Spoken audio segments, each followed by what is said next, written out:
All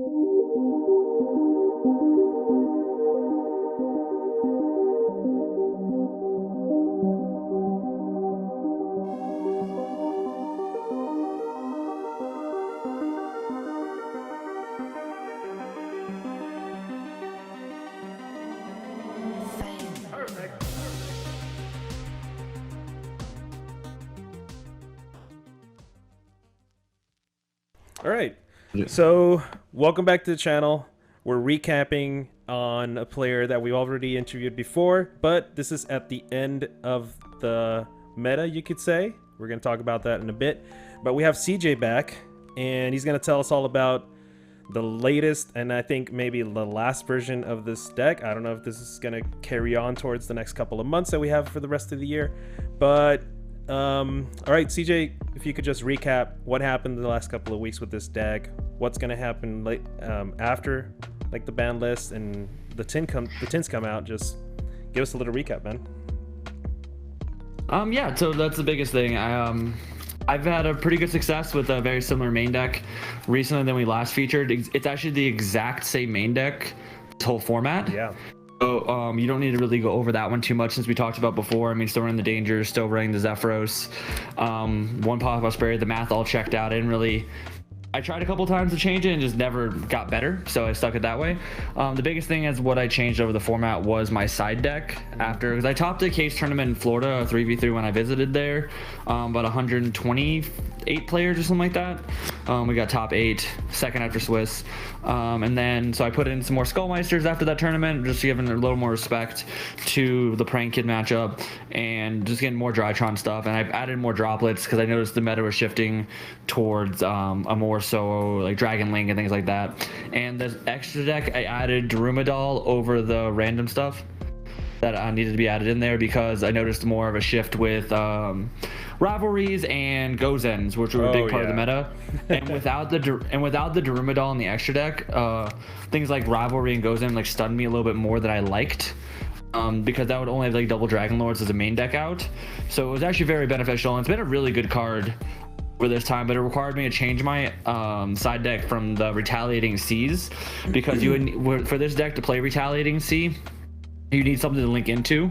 So I took out my generics for that, so I didn't have a generic link too, so I had to like make some adjustments. But overall, I mean, like I said, top 8 of that case to 128 players. I've not gone less than X1 at locals at Rocky Mountain Collectibles, which we average like 30 to 50 players some weeks. And you wanted me to mention that I swept the tournament that Patrick Hoban made his resurgence at. Hell yeah. So after drawing 8 drivers throughout the tournament, but yeah, you were telling me during the tournament that you're like, dude, I drew mad. I drew it again. I played hard mode. I drew it again, and I drew it again. It was hilarious. 8 opening hands across the tournament. I opened up the draw. I was playing with 4 cards, including in the finals. Like I drew it twice in the finals. That's consistency, man. If you already have it in your hand, you're not going to draw it anymore. That's true. That's true. I mean, it was funny because the finals of that tournament, I ended up using it to grind down and run over a Zolkin, so he couldn't summon another card with the Zolkin, and ended up being able to outgrind him with the Dromedal to add a card back later on in the duel. So, but like I said, there's not much to say. I mean, I get a lot of controversy over my list, but I mean, I stand by the Dangers going into the next format. I think this might be closer to like lists we see. Because I do see, like, I hate to take credit for it, but like a lot of my ideas are seeping back with the now limit of Tanky and the ban of Barrage. Zoo is less viable, even though I don't think that was the best build personally. Even the whole format, a lot of people disagree. Yeah. But I think Cat's the wave going forward. So. Yeah, Cats are definitely going to be the go-to. I think. I don't think nobody's going to be maining like more Zeus or anything like that, unless they really want to make like Zeus that way. I mean, I feel like it's a force. I don't know. I feel like Zeus is the easy button for the deck, and like it's nice to have, but over like a long duration of a tournament, I think there's like better plays. I don't think it's a bad play by any means. I think Zeus is a great card. You have to like respect it. That's why I play cards like Chalice and Droplets and Imperms and things like that to slow down a Zeus. But because those cards already exist, I feel like people are ready for it too. So, but yeah, I just want to give a recap on the deck list. This is how the format ended. I didn't change too much, just those shifts with the adding of, it was mostly the Dromedal add-on that I felt like I needed to add that forced me to change the side deck as well. But the main deck was perfect throughout the whole process. But I know you want to talk about next format with the tins coming out in what, like a couple days? Yeah, might as well, since I mean the main is the same, extra, just a couple of like a little tweaks here and there. And so yeah, we can take a look and see like what changes you will make. Will you keep some of the side? What will you be changing? So I have 2 lists right now, and I'm not sure which I'm going with at this point. Okay. Obviously the Tenki is going to be coming out, obviously, because it's down to 1, and we get the brand new card called Cross Out Designator, which is very beneficial for every deck that's not a strict control deck, really, in the main deck. So what hinges on my theory for this one is, for one, I'm adding in Brigade Standoff. Okay. I'll put that on to the main deck, to replace the Tenki. If you don't know what it does, I'll read it really fast. You cannot special summon monsters from the extra deck except Beast, Beast Warrior, Wing Beast monsters. So when it's on the field, it locks you into only summoning those 3 from the extra deck.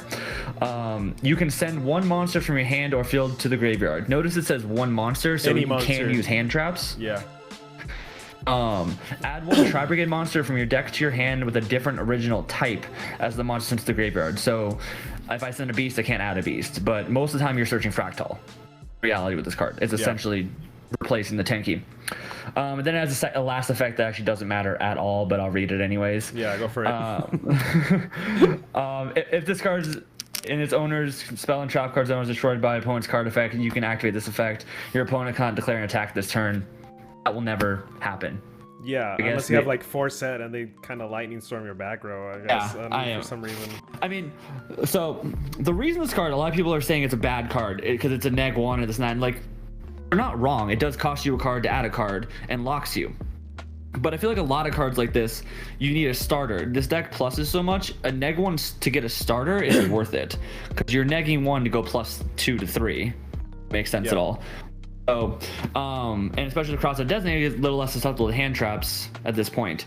The reason being this card is good, and here's what I say, is because Brigade Standoff plus any single Beast, Wing Beast, or Beast Warrior monster ends on a 3 material Appaloosa. Because, and I understand you're saying this, how do we get to Appaloosa even though it locks you into Tri-Beasts? You dump the Beast, Wing Warrior, Beast Warrior, whatever, any of those to the grave with the effect. You search Fractal dump Kit dump Nerve, add Tri of your choice, probably Kit. You banish 4 for Omen. Omen banishes the Standoff. Then you go those 2 into Farrajet, search your other Tri, special summon it, banish the 2 in grave for the Bear Brum, and there you go. Oh, okay. I did not know the Standoff just locked you as long as it's activated. Forgot about that clause. Yeah, so it's a continuous card. So, but you get with it activating, discarding, or sending the Tri-Beast, the Tri-Beast type, you get the 4th engrave to omen it away.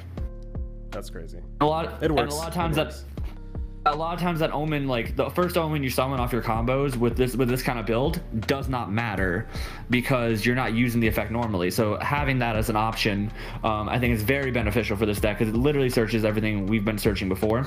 And if you have to send a hand trap for it, the biggest thing is you still can end on double Dragon Lords, which is good enough a lot of the time. Yeah, it's a real threat for sure. Like most of the time, like, normal, go back up. Yeah, so that's a good threat to slow them down, or you can just like let it sit on board there if you don't want to send it away, and then you still can use most of your extra deck. You just can't get to an Appaloosa or access code unless you omen it away yourself, or Daruma Doll, or Double Dragon Lords, or these things you already play. Yeah. So it's not too big of a drawback. I'm currently playing 1. I might play 2 just to kind of give that consistency, but I'm probably gonna end up with the 1 because it's not as good as Tenki obviously, but it's definitely a good replacement. I think that's a card to look for. It's a common, so go get them. I'm sure your shop has a bajillion of them. But so definitely the 2 Tenkis are obviously coming out for the Cross Out Designators. What else will you be cutting out for the Standoff? I mean, currently in my okay, so my first list I'm talking about, I'm playing only one crossout designator in the main and the one standoff, just because that's how much space I have without losing my consistency with the deck. This is contingent on how good Drytron is, because I respect Drytron as a deck, and I want to play the 13 hand traps to give that over 50% chance of seeing 2 of them. If they start doing the M7 combo to add back the Ava. If that's kind of yeah. If that becomes the norm, this is the list I'm running by only changing those 2 cards. Now, if that combo isn't the standard combo and a lot of players don't gravitate towards that, I'm going to be main decking droplets and 2 crossout designators in the main deck instead of the Gamma package. I'll be side decking the Gamma package. All right. That sounds... So the difference between that build is, so still the one standoff for one Tenki is taken out. So at that point, I would be taking out a second Tenki for a triple tactic talent, then the Gamma package for 2 designator, 2 droplet. That would be the main change, the main deck. Those are the 2 lists I currently have, and that's meta dependent how much Drytron is prevalent. Yeah. How they end up comboing, because that M7 combo, the reason being for that is the M7 combo you can't play through with just the droplet, because they still get the 2 orange light negates. You can play through 1 orange light negate after droplet in, but you can't play through 2. That was always the problem with the deck. We had to stun them and then droplet them. So me respecting the deck as a and you play the deck, so you understand. Yeah, it should definitely be respected. Yeah, it's definitely a force to be reckoned with. And what else were you gonna say? I mean, I don't have to change too much because I was already main decking like 1 Bell, 1 Veiler anyways, so I was ahead of the curve, I guess, on that or something. I don't know, but that's just how I played. Regardless. What are your thoughts on maybe shifting towards, maybe sending Oath to the graveyard, or having the statue? Maybe that'll come back. I think the droplets is too prevalent in the meta for statue to be worthwhile. I think that card's existence is what's nearly impossible for it to be worthwhile to be played. Plus, it's not good in the mirror match, especially if people are going more towards the cat build, which means you're summoning more tri-brigades, which means you can get the double dragon lords easier. Because it was better versus the zoo build because they couldn't get into anything zoo wise as easily, but the cat build and them like dumping faster, I think it's just, I don't think it's worth it. It's just like a cheese card that like isn't always a game ender. It's really good versus the Drytron deck, but like about it. Yeah. Realistically. Yeah, if I would play Tri again, I would definitely come back to a list something like this similar to yours because I love it so much. I mean, it's just like I said, it's going to become more the norm, these weird looking lists. One of the biggest things I think it changes for my side deck is I'm definitely going to be side decking 1 Ghost Mourner in the upcoming meta. And I'm going to be putting back Contact C in the upcoming meta as like 1-ofs in my side deck. That's something I'm like really interested in doing with the addition of the crossout designator. Yeah, definitely spicy. It's mostly because like the chalices were there a lot to stop the Contact Cs. Like that was the only card I could think of that would actually stop them, like, and be good. At this point, Ghost Mourner and Moonlit Chill does that as well, but it also acts as a Veiler. It's also less played enough that it won't be hit by the crossout. So like it has enough pluses now to be useful. Yeah, we're gonna see a lot of like 1-of random hand traps maybe running around, and Mourner is definitely one that I'm looking towards playing. I think you want to have those off the wall ones that people don't play as much at this point coming in the meta, but like don't force them. The fact that it does hit a Contact C, the fact that it does act as an extra Veiler for myself as well, I think it's worthwhile to play in the side deck. It's going to serve the same purpose versus Drytron hitting their Mu Beta or hitting things like that. Not as good as you can't hit the Diviner, but still like good enough. And then if I'm playing versus another deck, I can hold on to it, use it on their turn, or if they try to Contact C me, I now have the Mourner, the 3 designator, and the chalices, so Contact C won't stun me. Yeah, that's pretty good. Is there anything else you want to say about the deck, or is it pretty much solved for this month? Well, I mean, like I said, I think I've solved a lot of this already, ahead of time. So I've got like a good like addition to. I just wonder how it's going to be whenever Bode comes out and things like that. So, I think it's still going to be the best deck in the room a lot of the time. It definitely did get like lost a little bit of consistency because I'm only playing 10 starters now instead of 11 I was playing. So the percentage does go down to just under 80% of opening a 1-card starter. But with that, my starters will resolve more because of cross out. So it's kind of a give and a take with all of that. So I'm happy with this going forward. I'm still gonna be running it. Hopefully I get some more tops with it. There's a bunch of fun events coming. Hopefully get some more like real life events too. But also I'm gonna have a setup for mode duels for the regionals. So be on the lookout for that. That's gonna be sick, dude. And any final thoughts on the meta changing, maybe the ban list? I think the ban list didn't do too much. I think one thing we need to know is to respect Virtual World a little bit more because they're consistent, more consistent with the second telly. They got bumped up, but I don't think anything shifted yet. Personally, I think it's all about the same. Just things are more equal across the board, and I think it's going to be contingent on how Drytron goes forward. Again, how I decide to play my main. Because I like droplets in the main overall better, but Gamma is almost as good, and if I can get less losses to a deck that can FTK me, I want to have that more than just having the flexibility of a droplet. But I definitely want to, before I get out of here, make sure I shout out my new team that I'm working with now. So it's Purple Haze. So make sure to check them out on Facebook, Purple Haze YGO team, and then Purple Haze team on YouTube as well. They host online tournaments. They're my sponsor for my events going forward, and I'm super excited to be working with them as well. Yeah, congrats on that, man. And I guess that's pretty much it. And I guess you want to do any extra shout out before we just close it out?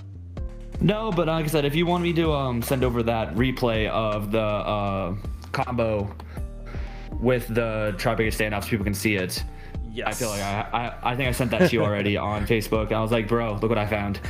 So yeah, I think adding that in might be beneficial to people, because I know we've seen the Facebook group kind of try to half bash me a little bit on my ideas on that card. I'm like, you don't see it, do you? Yeah, man, it's so slow how people are like trying to catch up so quickly, and they're still so slow. Sometimes it'd be like that. I try to give them the answers. They just don't like to listen to me. Like, I've been telling them dangers for months, and they're just like, now dangers are good. I'm like, they've been good. So yeah, that's crazy, dude. But I guess that's pretty much it, man. Thanks for coming back, and I hope to see more profiles and do more profiles with you in the future. And congrats on the new team. Thanks, man. Yeah, can't wait to talk to you soon. All right, man. Let's head out.